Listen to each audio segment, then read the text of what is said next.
1981, 50 ans après la mort de Wegener, que les géologues ont compris qu'il avait raison.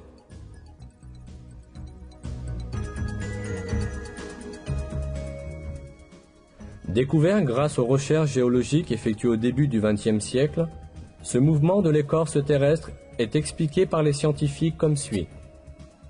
On a mesuré la dérive des continents d'1 à 5 cm par an. Un point important doit être souligné ici. Dans le verset, Dieu décrit le mouvement des montagnes comme une dérive. Aujourd'hui, la science moderne utilise l'expression dérive des continents pour décrire ce mouvement.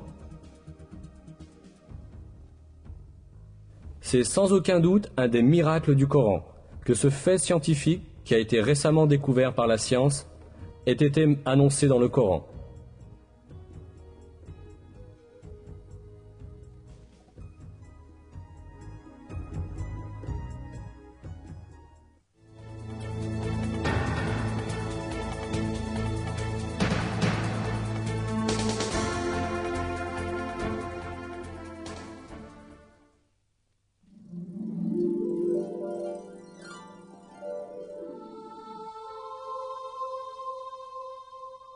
Le fer est un des éléments soulignés dans le Coran. Dans la sourate El-Hadid, c'est-à-dire le fer, nous apprenons: Et nous avons fait descendre le fer, dans lequel se trouve une force redoutable, et des avantages pour les hommes. On pourrait comprendre l'emploi du mot « fait descendre » à propos du fer dans un sens métaphorique, c'est-à-dire qu'il a été mis au service des hommes. Mais si nous prenons en compte le sens littéral du mot, celui de faire descendre physiquement du ciel, nous nous apercevons que ce verset implique un miracle scientifique très significatif. En effet, les découvertes astronomiques modernes ont révélé que le fer qui se trouve dans notre monde provient des étoiles géantes des confins de l'espace.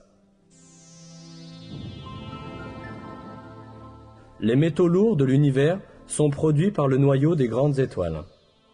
Notre système solaire, lui, n'a pas la structure nécessaire pour produire le fer à lui tout seul. Le fer ne peut être produit que dans des étoiles beaucoup plus grandes que le Soleil, où la température atteint plusieurs centaines de millions de degrés. Quand la quantité de fer dans une étoile dépasse un certain niveau, l'étoile ne peut plus le supporter et finit par exploser en ce qu'on appelle une nova ou une supernova.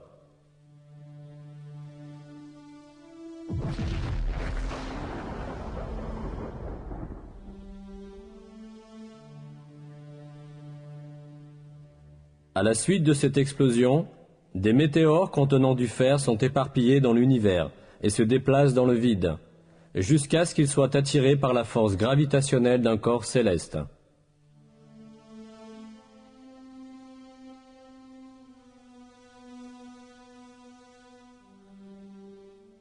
Tout cela montre que le métal ferreux ne s'est pas formé sur la Terre, mais a été transporté dans l'espace par des météores depuis des étoiles en explosion, et est ainsi descendu sur la Terre exactement comme l'affirme le verset. Il est clair que ce fait n'aurait pas pu être connu scientifiquement au 7e siècle, à l'époque de la révélation du Coran.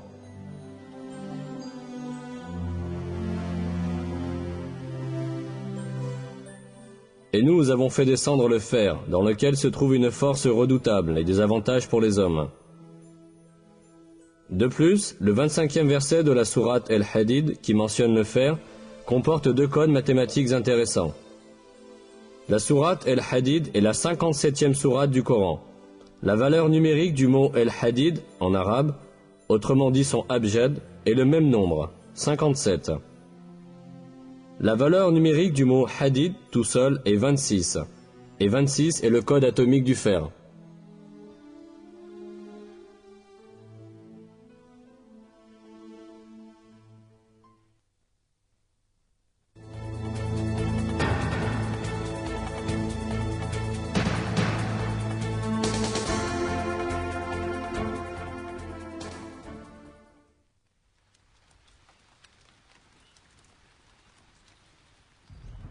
Un verset du Coran mentionne la fonction fécondatrice des vents et la formation de la pluie qui en résulte.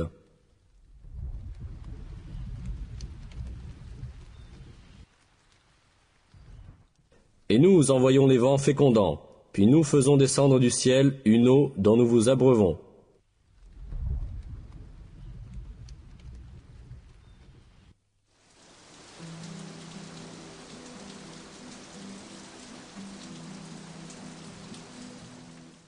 Ce verset souligne que le premier stade de la formation de la pluie est le vent.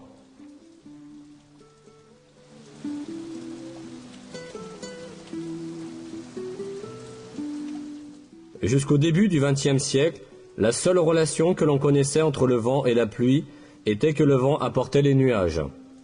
Mais les découvertes de la météorologie moderne ont démontré le rôle fécondateur des vents dans la formation de la pluie.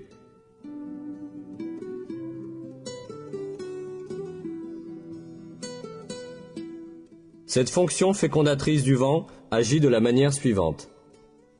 À la surface des océans et des mers, d'innombrables bulles d'air sont formées par l'écume.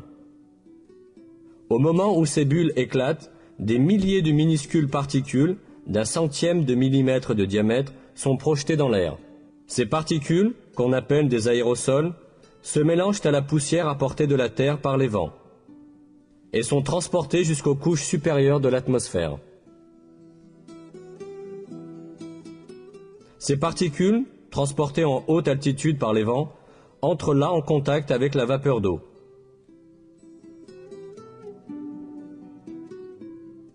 La vapeur d'eau se condense autour de ces particules et se transforme en gouttelettes d'eau. Ces gouttelettes d'eau s'assemblent d'abord pour former des nuages, puis tombent sur la terre sous forme de pluie. Comme on l'a vu, les vents fécondent la vapeur d'eau flottant dans l'air avec les particules qu'ils transportent de la mer, ce qui permet ensuite la formation des nuages de pluie.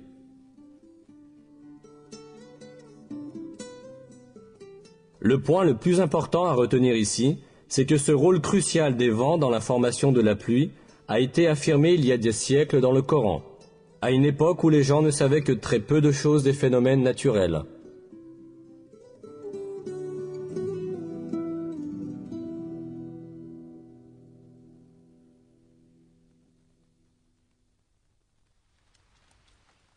Un autre fait mentionné dans le Coran à propos de la pluie est qu'elle est envoyée sur terre selon une juste proportion.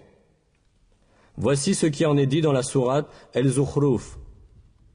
C'est lui qui fait descendre du ciel, avec mesure, de l'eau grâce à laquelle nous ranimons une cité morte. Ainsi serez-vous ressuscités.